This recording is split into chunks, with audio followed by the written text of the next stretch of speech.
Welcome to the Not Dead Yet Battlefront. I think it's pretty safe to say that most anime fans, especially the men, started watching anime with shonen.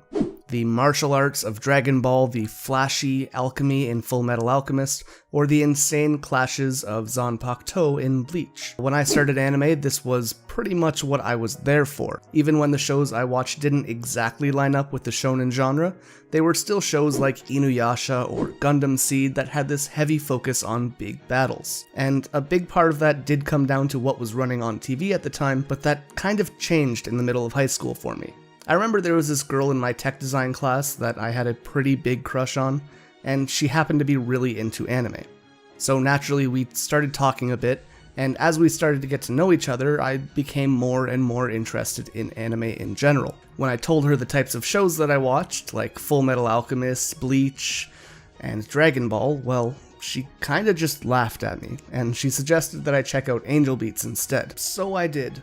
And I think it's that moment where I stopped thinking of anime as this one-dimensional brawl between buff guys, and started seeing the possibility for it to be this wide expanse of really anything imaginable. It opened anime up into this world where real heart could be put into a story that would just bloom onto your screen. And because I watched Angel Beats all those years ago, I started looking for more shows which focused on these deep emotions. Series like Anohana, Clannad, Charlotte, Erased, Your Lie in April, and so many more. Not all of them stand out as classics, and some of them end in utter train wrecks. But regardless of that, I feel like all of these series really stand out to me as something special. And all of that stems from me sitting down to watch Angel Beats almost a decade ago now.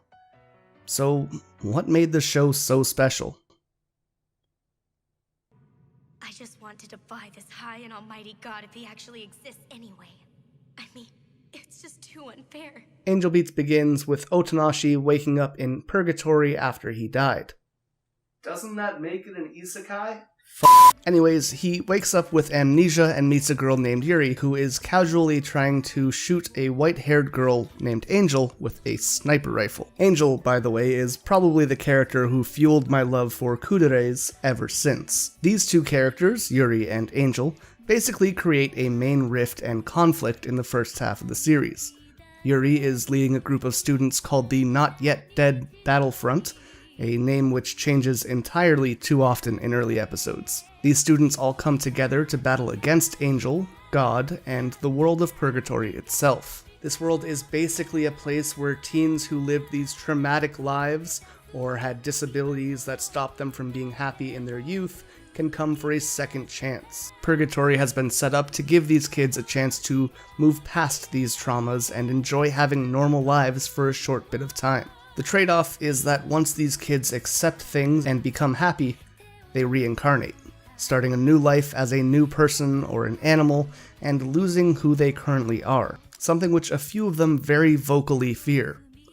While Yuri is looking to have everyone live together and keep their consciousness, Angel instead is looking to help these people move on, which basically boils down to these two opposing philosophies which are totally sympathetic and understandable for viewers, and yet totally juxtaposed at the same time. One is looking to help these people move on to a new and real life, while the other is looking to help people live on as themselves while in a fabricated purgatory.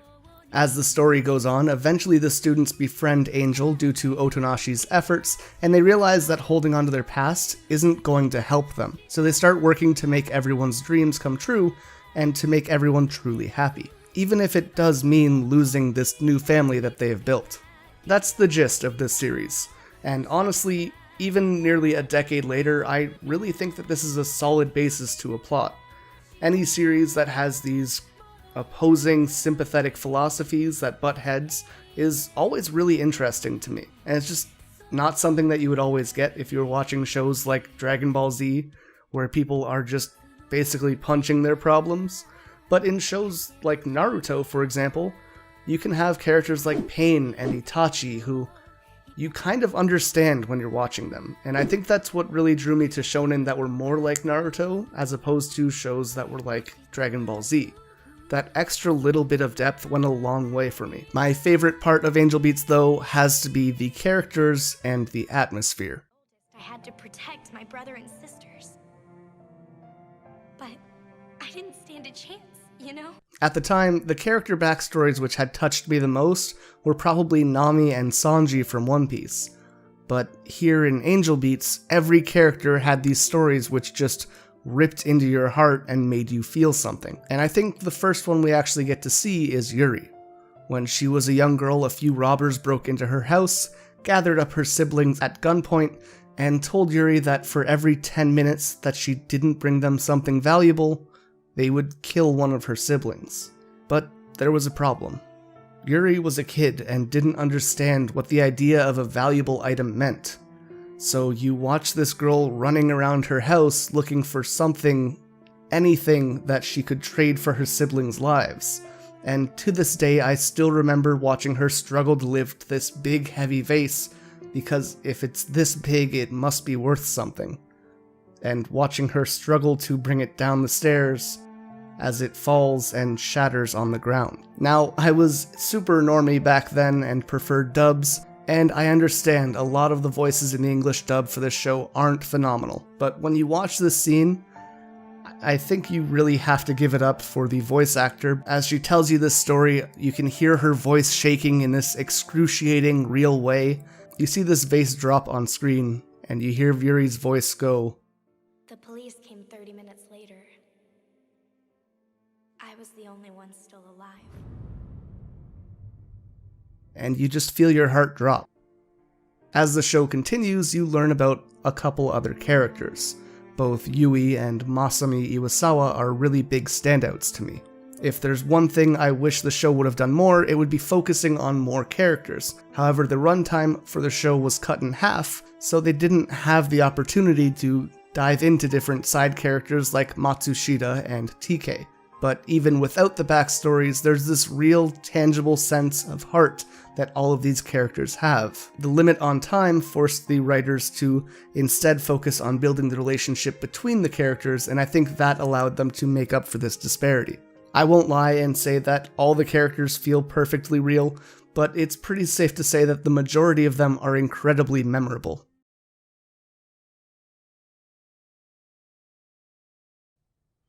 As I said, atmosphere is the other thing that this series does amazingly well. The first time you even look at this anime, you see these bright and vibrant colors that just pop off the screen, and both the characters and backgrounds are so stylized that it allows this show to really stand the test of time. Other shows like Demon Slayer, Panty and Stocking, Gurren Lagann, and JoJo's Bizarre Adventure all do this incredibly well. One of the best parts of these series is that their art style is so over the top and unique that it doesn't matter how much time passes, you're gonna be okay to sit down and watch them without thinking, this looks very bad. As such, this choice by PA Works, the studio that created Angel Beats, to make this show stylized is something I really liked about the show, and it goes a long way to making every scene memorable to me. Of course, visuals aren't the only thing that build atmosphere. Angel Beats has by far some of my favorite songs in anime on its soundtrack. Many of them fly under the radar as just these synthetic background songs, but my personal favorites being My Soul Your Beats, My Most Precious Treasure, and the SSS theme, which is actually the song I use in my channel intro, all are fantastically amazing in their own way. The way that the instruments hit your ears within these three songs are nothing short of magical, even in just the first few notes. The guitar and vocals of My Greatest Treasure can instantly stop you in your tracks and make you feel so relaxed. Then when the vocals rise up, you start to feel this sweltering inside you like you're holding on to something really important or thinking back on your greatest memory. The SSS theme fills you with this sense of calm with these beautiful piano notes, and then the track bursts into this explosive section that's accompanied by a violin that makes you feel like you're in the middle of some massive boss fight in a video game. You tense up and the music just totally controls you. And then we have the OP, My Heart, Your Beats, which forever reminds me of the first time I watched the series and how I felt going into the last episode. But before we get into the ending, I think I should probably talk about the beginning. Honestly, I've watched this show probably once a year ever since then, with new people each time, kind of either getting them into anime or just people who watch anime and haven't seen the show. And the first few episodes are always things I've dread, because they're so cheesy. The over-the-top, almost slapstick humor that doesn't really fit the rest of the show, and these obnoxiously loud side characters. It isn't what I found special about the show, and it isn't what I wanted to show other people.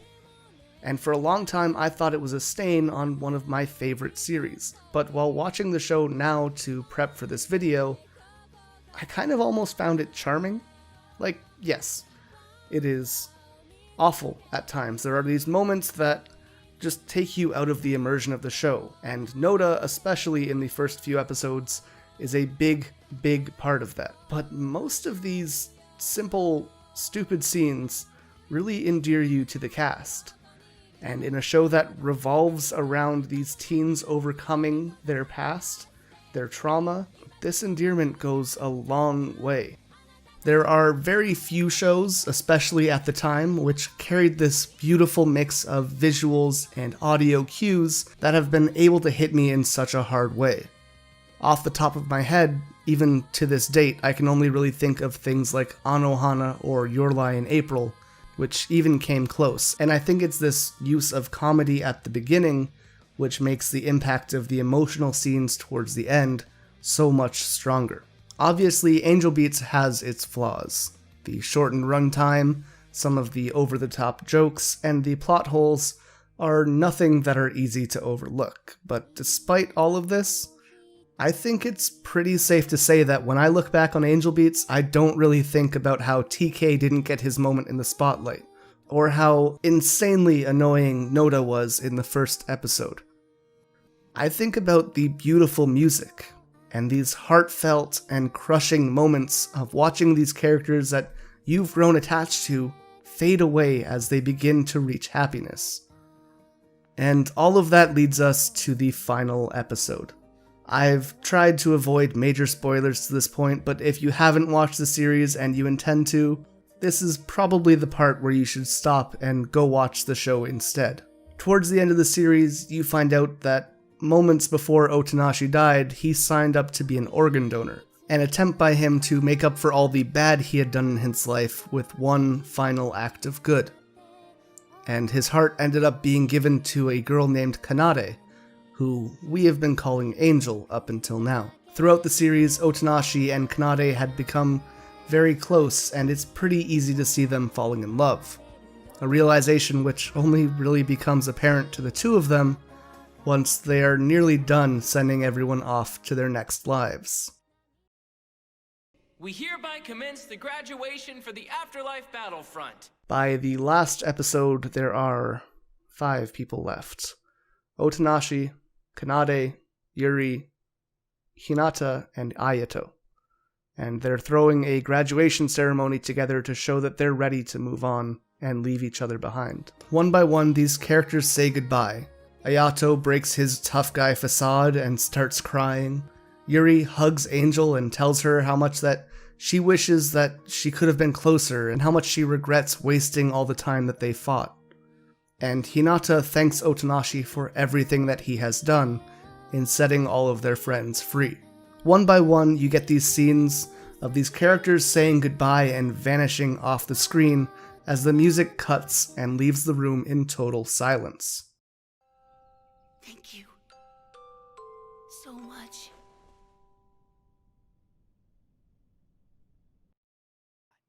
Leader, your work here is done.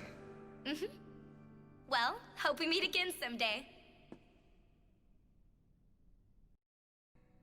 Alrighty. Later, bud. Peace out. It's one of the most eerie and beautiful uses of audio that I've ever seen in an anime. It's so simple, but just this cut of sound makes the moment linger so much longer, and it just makes things feel so much heavier and more impactful. As the other 3 leave, only Otonashi and Kanade are left behind. They go outside, and Otonashi asks her to stay with him instead of moving on to their next life, so that they can be together and maybe even help other lost kids who show up in purgatory. They'd be together, but again, never allowed to move forward. and to push just how much he wants her to stay, he even tells her that he's in love with her. But Kanade doesn't answer, and when Otonashi asks why she's silent, she says that she can't answer because if she tells him how she really feels, she'd vanish. She'd be too happy. She thanks him for the gift of life that he gave her with his heart, as My Most Precious Treasure starts playing quietly in the background. She tells him that she came to this world because she wanted to thank the one who allowed her to live, and begs him to tell her that he loves her one more time. They embrace each other, and as Otonashi starts bawling, begging her to stay with him and not pass on, she thanks him one more time and vanishes in his arms as he falls to the ground, screaming her name. Now, as I said up top, I came from a shonen background. I wasn't prepared for this kind of emotional depth in an anime, and even through this series, no matter who vanished or what happened, I really held back any emotion because it's just an anime and I would be dumb to feel anything from it. But as Otonashi fell to the ground and started calling out for Kanade, it all broke out. I cried for an anime character for the first time. Since then, I have passed out of this macho don't cry phase, and even started to search for anime that could hit me in the same way that Angel Beats did all those years ago. This unmatched catharsis that I've only really been able to find in a few shows up until now. This series was the first show to show me that an anime can be more than just buff dudes beating each other up, and that a story that can make you laugh and tug at your heartstrings can be one of the most amazing and memorable series you'll ever experience. Angel Beats is by no means a perfect series, but for opening me up to a whole new world of anime that I would never have experienced otherwise, and for being the first anime that ever made me feel so much, it will likely always be one of my favorites. Thanks for watching.